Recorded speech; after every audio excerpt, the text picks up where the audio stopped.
Saludos estudiantes. En los temas anteriores estudiaron la lesión y muerte celular y la respuesta inflamatoria. Procesos generales que obligatoriamente están seguidos de la restauración de los tejidos lesionados. El mito griego de Prometeo, donde un buitre arrancaba el hígado del héroe cada noche, pero en la mañana le había crecido nuevamente, ilustra la reparación tisular, mecanismo de vital importancia para la supervivencia del organismo, contenido que orientaremos a continuación.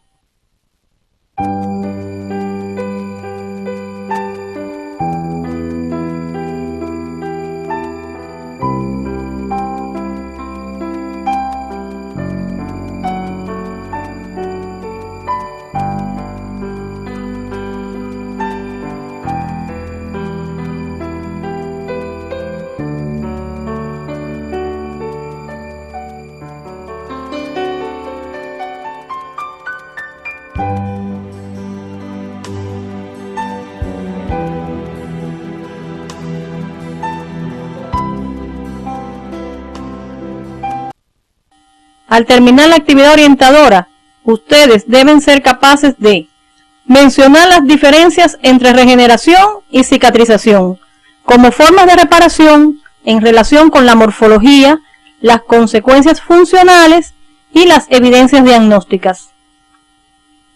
Mencionar las diferencias entre la cicatrización por primera y segunda intención, atendiendo a las características morfológicas.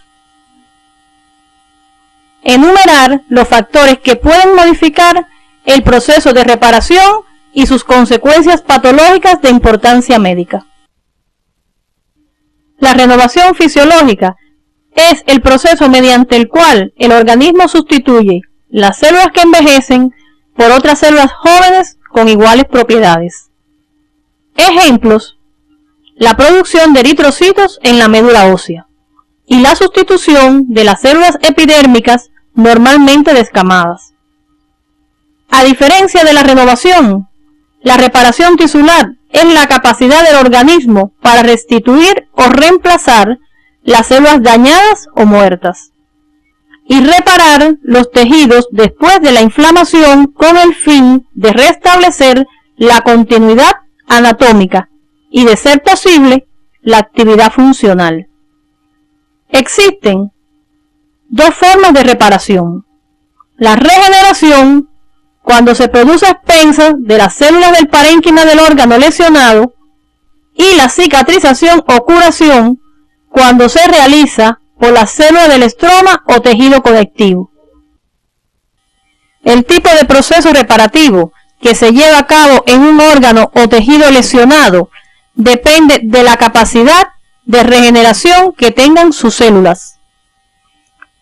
Estas se clasifican según su capacidad de regeneración en lábiles, estables y permanentes. Es necesario que rememoren el ciclo celular y cómo la especialización de las células determina limitaciones de multiplicación en algunos tipos de ellas. Las células lábiles están en el ciclo continuamente, proliferan durante toda la vida y se multiplican para sustituir a las que envejecen.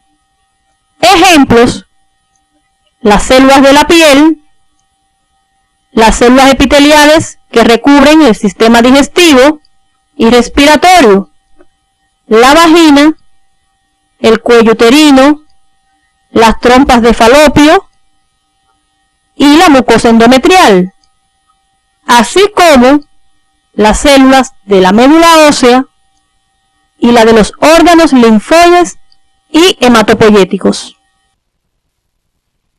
Las células estables son aquellas que conservan su capacidad de regeneración.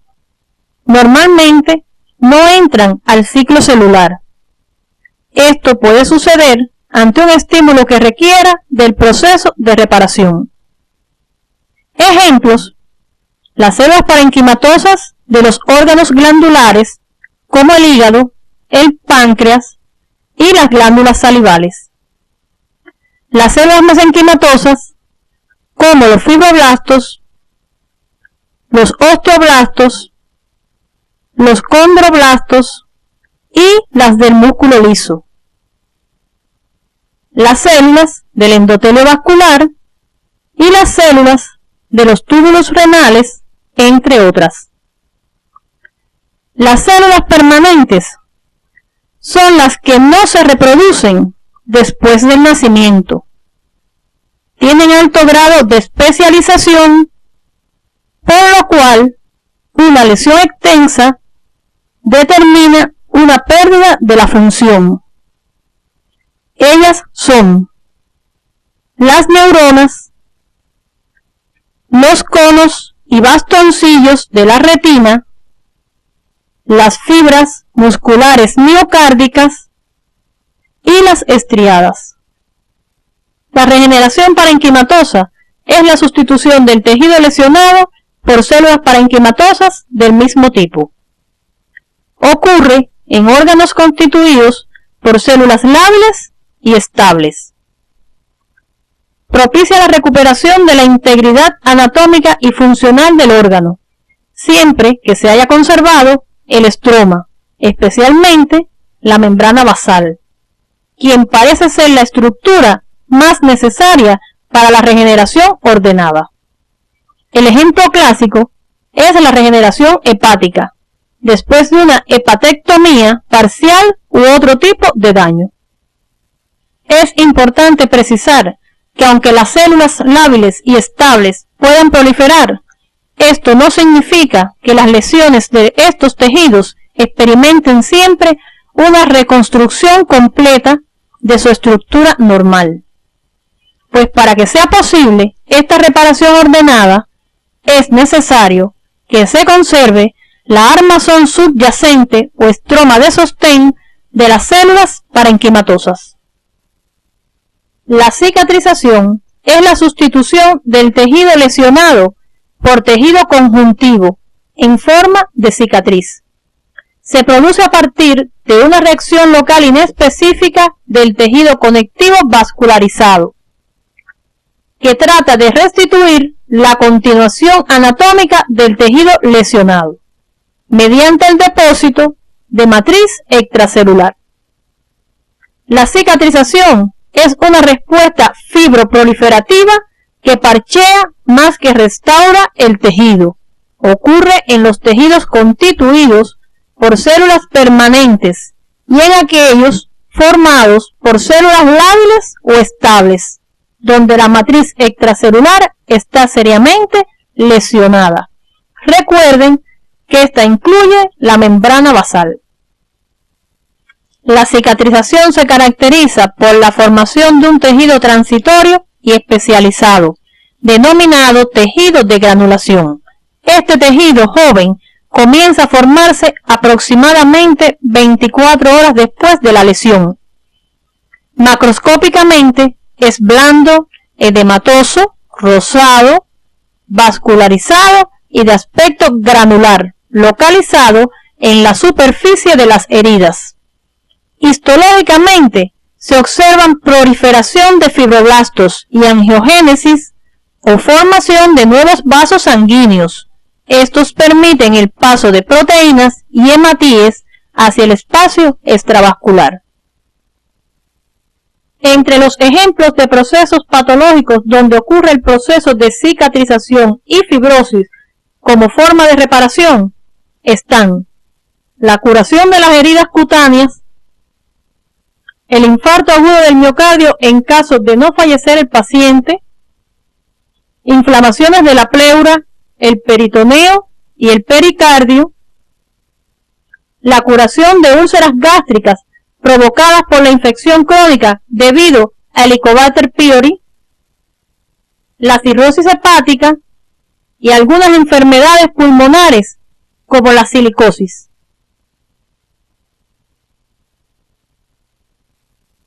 Tomaremos como ejemplo la curación de las heridas de la piel para explicar los principios generales de la reparación que se aplican en la mayoría de los tejidos. La curación de las heridas cutáneas se clasifican en cicatrización primaria o por primera intención, como ocurre en la incisión quirúrgica limpia, no infectada, aproximada por suturas quirúrgicas, y en cicatrización secundaria o por segunda intención, producida en heridas con pérdida extensa de células y tejidos, como ocurre en las quemaduras, las heridas infectadas y las úlceras, entre otras.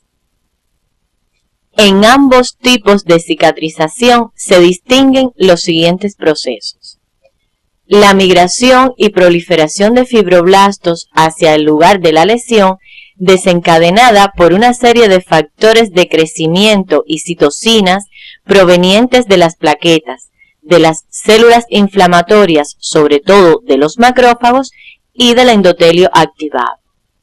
La neoformación vascular o angiogénesis, que comienza entre las 48 y 72 horas de establecida la lesión y continúa durante varios días.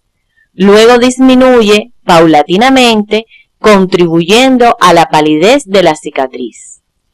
El depósito de matriz extracelular, con la formación de la cicatriz acompañada de aumento de la síntesis de colágeno por los fibroblastos y disminución de su degradación.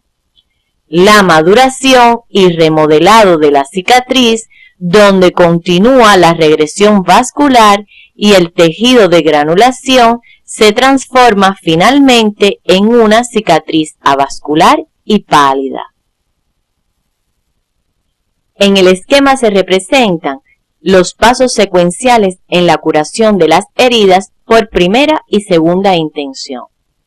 Noten en la cicatrización primaria que la incisión produce la muerte de un número limitado de células epiteliales y de tejido conectivo, así como la pérdida de la continuidad de la membrana basal, la formación de un coágulo de sangre que contiene fibrina y células sanguíneas cuya deshidratación forma la costra que cubre la herida para luego continuar con la secuencia que se indica. En la cicatrización por segunda intención existe un amplio defecto tisular con pérdida de faneras que se rellena con un gran coágulo de fibrina. La reacción inflamatoria es más extensa porque existe mayor cantidad de residuos y detritos celulares a eliminar. Se forma mayor cantidad de tejido de granulación y ocurre el fenómeno de contracción de la herida. En este participan los miofibroblastos, con formación de una cicatriz más abundante y adelgazamiento de la epidermis a un ritmo más lento. Profundicen este contenido en la bibliografía recomendada, en las imágenes de la galería y en las del Neopat, y describan las características de la cicatrización por primera y segunda intención, basándose en las similitudes y diferencias entre ellas. El proceso de reparación no siempre se desarrolla satisfactoriamente. Existen factores locales y sistémicos que influyen en el mismo.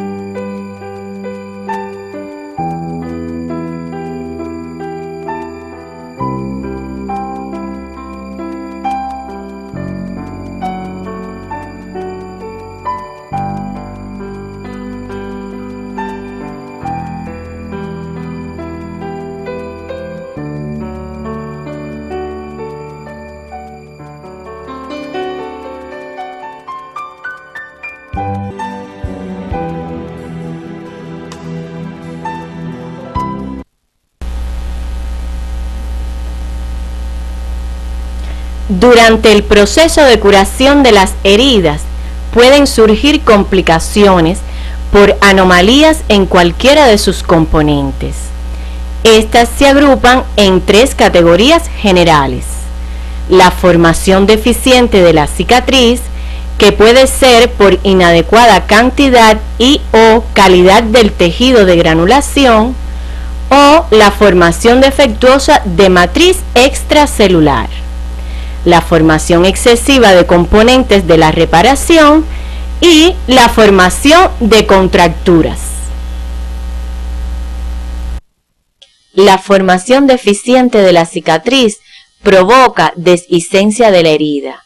En esta influyen las deficiencias metabólicas, la hipoproteinemia, la malnutrición y la caquexia cancerosa. Provoca también formación de hernias de incisión y ulceración en las heridas de los miembros inferiores en pacientes con varices o aterosclerosis marcada, en pacientes con neuropatía periférica diabética y en aquellos con afectación de la médula espinal por sífilis terciaria, lepra u otras patologías. Las alteraciones del proceso reparativo producidas por la formación excesiva de sus componentes están en dependencia del elemento en exceso. Si es tejido de granulación, se forma el tejido de granulación exuberante.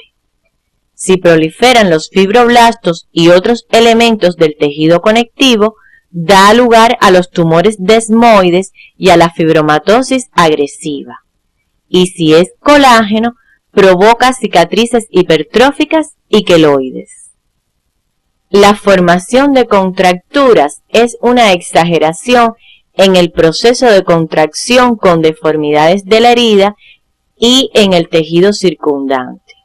Se desarrolla sobre todo en las palmas de las manos, las plantas de los pies y en la zona anterior del tórax, frecuentemente después de las quemaduras. Profundicen en el papel que desempeñan los factores modificantes del proceso reparativo en la aparición de las complicaciones del mismo. El proceso reparativo es importante porque propicia el restablecimiento de las lesiones.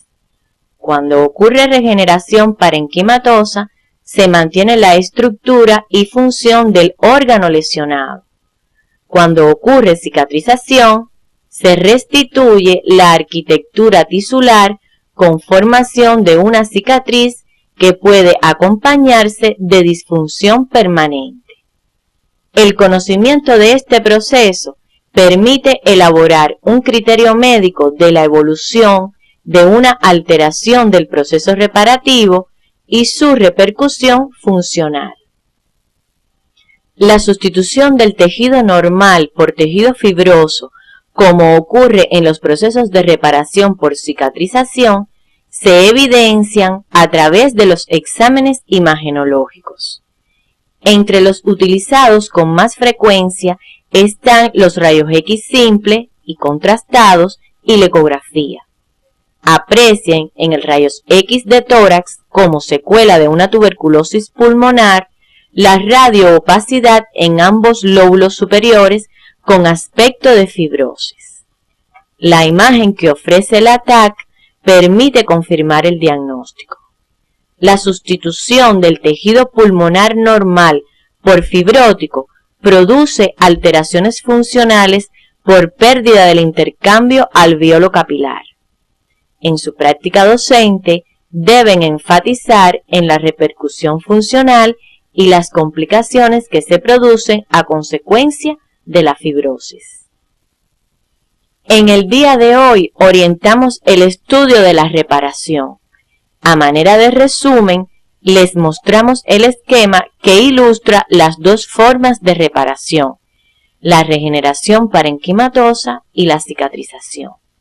Recuerden al estudiar el tema que el desarrollo de uno de estos dos mecanismos está en dependencia de la capacidad de regeneración de las células lesionadas y del grado de afectación de la matriz extracelular, por lo que es importante establecer la relación entre las alteraciones estructurales y la repercusión funcional en cada uno de los casos. Utilicen para esto las imágenes del NeoPAT y de la galería. Aplica esta relación al analizar los procesos patológicos en la práctica docente.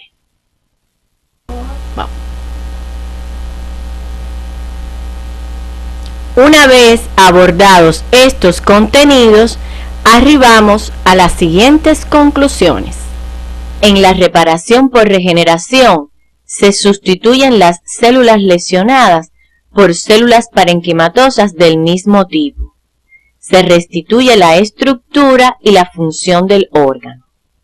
En la reparación por cicatrización, se restituye la arquitectura del órgano lesionado con una cicatriz.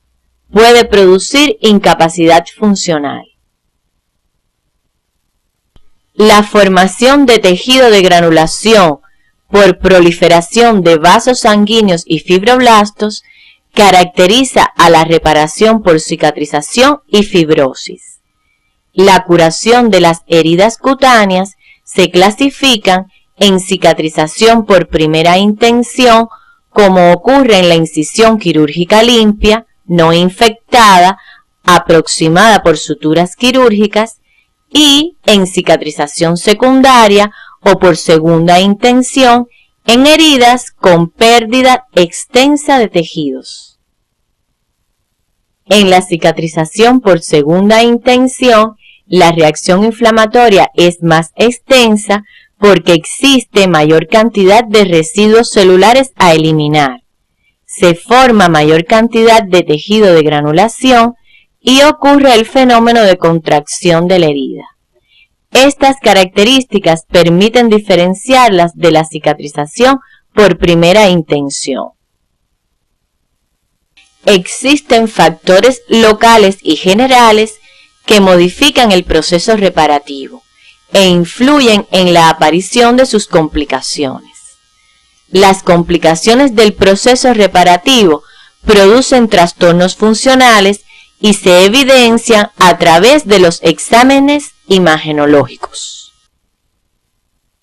Los procesos patológicos de etiología infecciosa son afecciones muy frecuentes en todo el mundo que llevan a las personas a solicitar asistencia médica. Continúan aportando tasas de mortalidad elevadas en países subdesarrollados.